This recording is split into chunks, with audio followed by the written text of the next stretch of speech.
Bom dia, oitavo ano! Vamos iniciar nossa aula de hoje. Hoje a gente vai fazer uma revisão sobre sujeito e sobre sujeito e tipo de sujeito, tá certo? Quem lembra o que é sujeito? Vamos lá lembrar, gente. Sujeito é a palavra na frase que vai indicar de quem eu estou falando, tá certo? Quando eu digo, por exemplo, Thaís foi eliminada do Big Brother Brasil. Eu tô falando de quem? Quem é que foi eliminado do Big Brother? A Thaís. Então a Thaís é o meu sujeito. Entender é só isso. É você tentar descobrir de quem é que se está falando na frase. Essa coisa ou essa pessoa é o sujeito. Quando eu digo os meninos do oitavo ano estão assistindo aula, eu tô falando de quem? Dos meninos do oitavo ano. Os meninos do oitavo ano, né, são o meu sujeito, tá certo? Então, o sujeito é isso, é você tentar descobrir de quem que a gente fala na frase. É o termo da frase que vai indicar de quem eu estou falando, tá certo? O sujeito, ele se divide em simples, composto, oculto, indeterminado e inexistente, né? Que é a oração sem sujeito, tá certo? O que é o sujeito simples? É quando eu tô falando de uma pessoa só, de uma coisa só, tá certo? O meu sujeito só tem um núcleo, tá bom? Tio, o que é núcleo? Núcleo é a parte mais importante do sujeito. Como assim? Quando eu digo, os meninos do oitavo ano estão assistindo aula. Quem é o meu sujeito? Os meninos do oitavo ano, tá certo? De todas essas palavras, qual é a palavra mais importante? É os oitavo ano? Não, meninos, tá certo? Meninos é a parte mais importante do meu sujeito, então é o meu núcleo, tá certo? Eu tô falando de mais alguém além dos meninos do oitavo ano? Não. Então o sujeito é simples, porque só tem um núcleo, porque eu só estou me referindo a uma categoria, tá certo?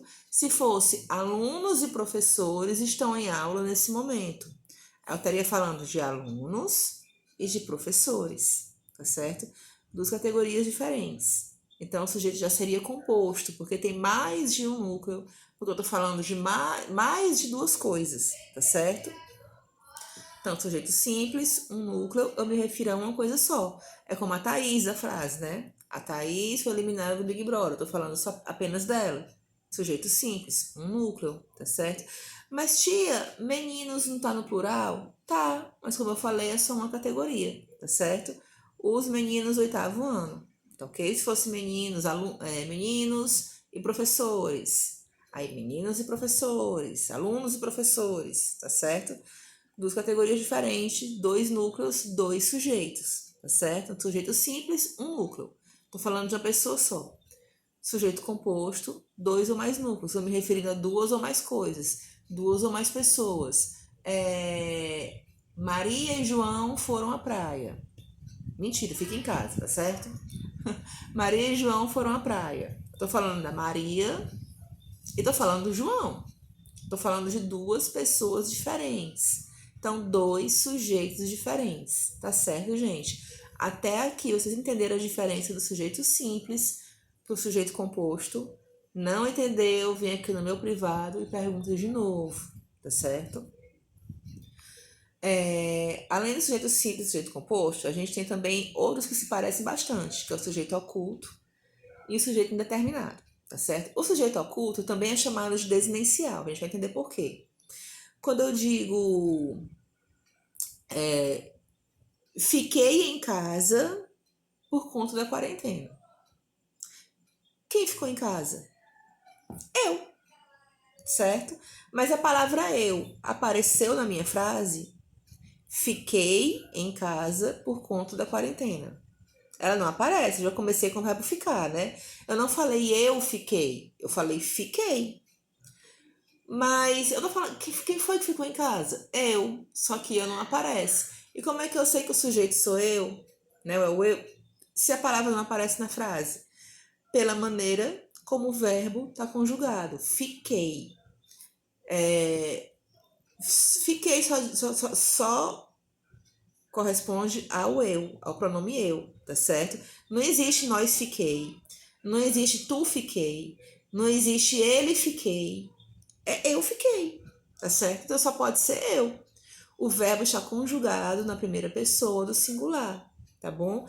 Pela conjugação do verbo, pela maneira como o verbo está escrito, a desinência, tá certo? A finalzinha do verbo, a maneira como ele está escrito, eu consigo descobrir que o sujeito sou eu, só que ele não aparece na frase. Ele existe, mas ele não está aparecendo. Porém, eu sei quem ele é. Por mais que ele não apareça, eu consigo descobrir quem ele é, tá certo? O eu. Esse tipo de sujeito é o sujeito oculto, tá bom? Porque eu só consigo descobrir, ele não aparece na frase, mas eu consigo descobrir pela maneira como o verbo está escrito, tá certo?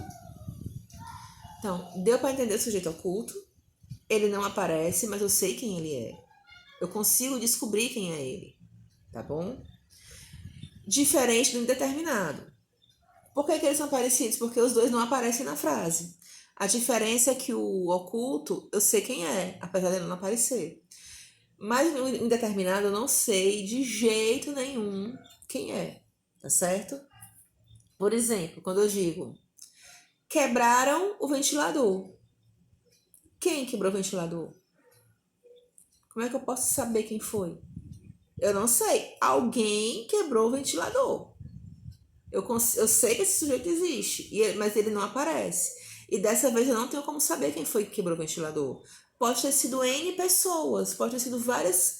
Ele, ela, eles, elas, eu não tenho como saber, tá certo? Ah, ligaram pra você. Mas quem? Ah, não sei, não deixaram recado, não. Como é que você vai saber quem foi que te ligou? Tem como saber? Não. Tia, mas não poderia ser ele? Já que ele ligou? Ele quebrou o ventilador? Não, por quê? Porque não me dá certeza de que realmente é ele, tá certo? Eu não tenho certeza absoluta de quem foi, tá ok? Fica assim meio, né? Não dá pra gente saber realmente. Pode ter sido qualquer pessoa, tá certo? Então ele dá a impressão de que não dá realmente pra saber. É diferente do quebrei o ventilador para quebraram o ventilador. Tá certo? A diferença é grande. Um você tem certeza absoluta, no outro você não tem certeza. Tem sempre a dúvida de quem foi realmente que fez, tá certo? Então essa é a diferença do oculto pro indeterminado. Oculto, ele não aparece, mas eu sei quem ele é. Indeterminado, ele não aparece e eu não sei de jeito nenhum quem ele é, tá certo? Até aqui entenderam, gente, a diferença entre um e outro? Tá ok. Dúvidas, me procure no privado. Pelo amor de Deus, não fiquem com dúvida, tá certo? Já tá tão complicado essas aulas online, vocês ainda ficando com dúvida. Não, gente, pergunta, enche o saco, não tem problema, tá certo? E por último, sujeito inexistente, ou oração sem sujeito. É quando não existe sujeito na frase de jeito nenhum, tá certo? Quando é que isso acontece? Em 3 momentinhos, tá? Quais são os momentos? Primeiro, verbos relacionados a fenômeno da natureza. Como assim, de fenômeno da natureza? Relaciona com coisas que só a natureza faz. Por exemplo, choveu muito ontem. Quem choveu? A natureza, tá? A gente não chove. Vocês choveram quantas vezes hoje? Choveram nem uma vez, vocês. Tá vendo? Não existe. A gente não chove, tá? A natureza chove, o tempo, mas a gente não. Então, ninguém fez essa ação de chover, porque é algo que a gente não faz, tá certo? Chover, nevar, relampejar, amanhecer, tá? Todas essas palavras, esses verbos que têm a ver com fenômenos da natureza, coisas que só a natureza faz, tá certo? Entenderam? Então, verbo ser fenômeno da natureza, não existe sujeito, porque é algo que o ser humano é incapaz de fazer, tá bom?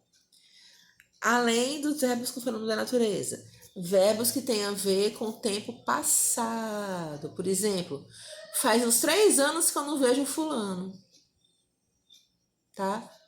tempo passado. Essa frase é considerada oração sem sujeito. Tia, por quê? Porque vejo, que eu posso dizer que é o sujeito oculto, eu vejo. Pode ser, mas você for ver a frase inteira. Faz 3 anos que não o vejo. Tá certo? A gente tem o verbo fazer, faz 3 anos. A gente tem o verbo ver, vejo. Tá certo? O sujeito do verbo ver, tudo bem, é oculto. Mas o sujeito do verbo fazer, ele é inexistente. Tá certo? Está se referindo a tempo passado e não a algo que alguém fez. Não a uma ação. Tá bom? Então, por conta desse verbo que é uma oração sem sujeito, né, que não existe sujeito para ele, considere essa oração sem sujeito, tá certo?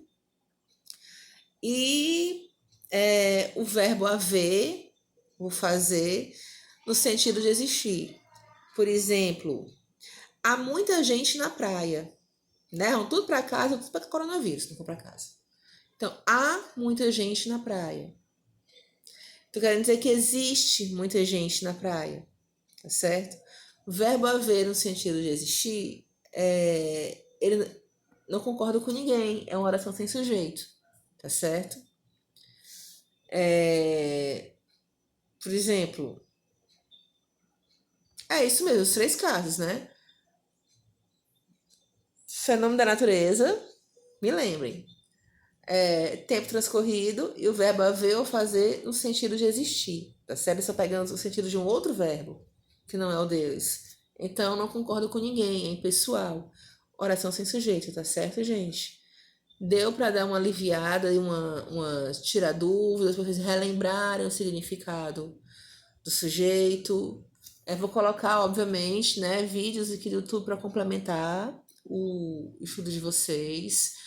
Façam a atividade, tá certo? No final da aula eu vou colocar o gabarito, pra vocês corrigirem. E, pelo amor de Deus, novamente, gente, não fiquem com dúvidas, tá certo? Eu espero que tenha dado para vocês terem uma noção, né? Fazer uma revisão legal. E, por favor, não fiquem com dúvidas, encham o meu saco, encham o meu WhatsApp de perguntas, de dúvida, não tem problema. Perguntem, tá certo?